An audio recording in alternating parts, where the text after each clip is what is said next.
Hi, my name is Sydney Meeks, and I am one of the leadership members of 1821 Ministries. And if you are here, great.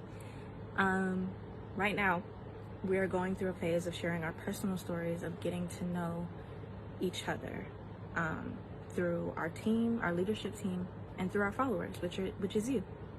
If you have followed us on Instagram, you know that we've conducted several live streams where we're trying to get to know you all.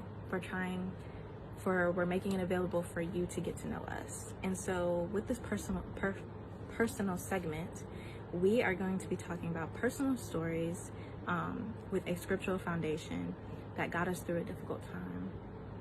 And so for me, my scripture is Jeremiah 29:11. It says, "For I know the plans I have for you, declares the Lord, plans for welfare and not for evil, to give you a future and a hope."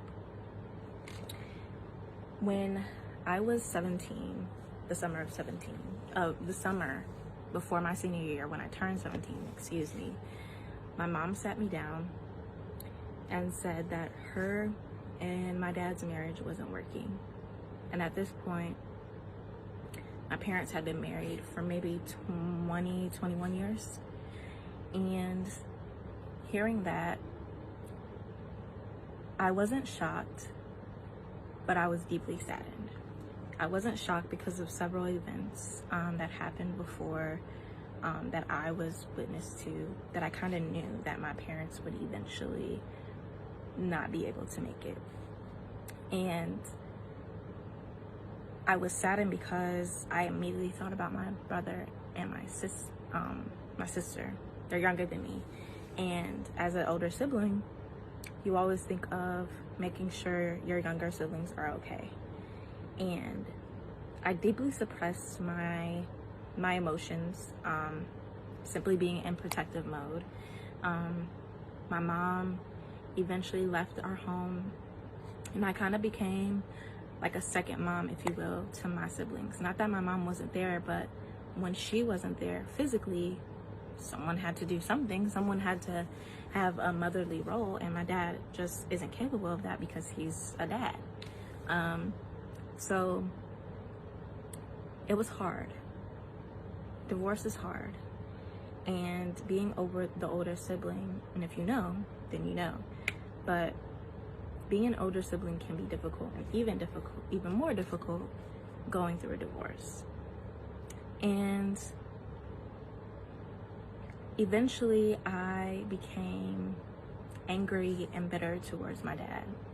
Now I'm thankful that we have overcame those problems and are able to have a really good relationship. But then I wasn't too happy with him. I wasn't very happy about the situation.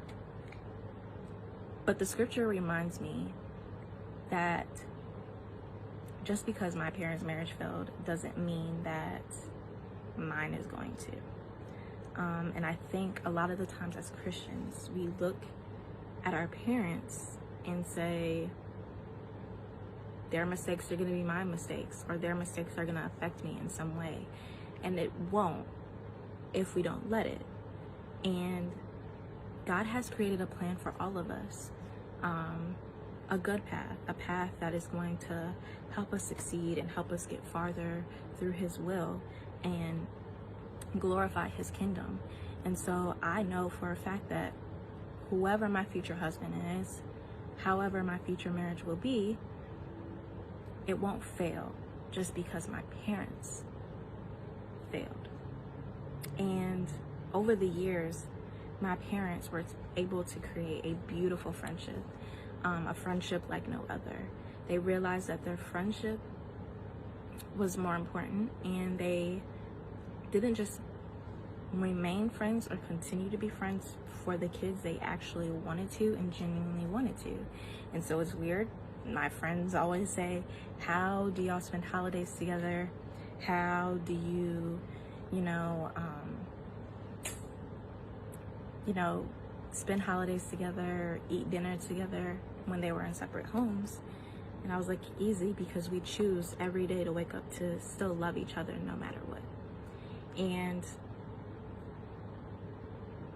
because of that, I know everything is going to be okay. And I don't ever base my views of marriage off of my parents. If anything, I learned from their marriage and decided that some things of their marriage that I'm not going to do in mine.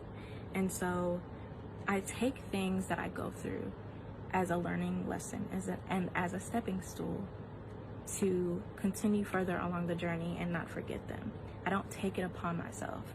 And it took me a while to get there. I had to learn that just because my parents aren't together anymore doesn't mean that they don't love me, doesn't mean that they don't want the best for me, doesn't mean that at some point their marriage was great. It just means that they hit a bump in the road and they weren't able to fix it. And a lot of the times people ignore children's feelings within divorce situations. But I'm here to encourage you today. If you are a young adult that's watching this, that are saying, hey, my parents went through a divorce, or my parents never got married, or my parents went through a separation, and this pain and angerness that I feel inside is still lingering some way, but I'm suppressing it and choosing to overlook it. Don't overlook it. Confront that and really get to the bottom of that issue. And remember, God's plan for us will always supersede what the devil is scheming up. And don't let the devil and his demons creep into your mind and give you evil thoughts, because God's plan is of welfare and not for evil, for future and of hope. So I hope you remember Jeremiah 29:11. Thank you.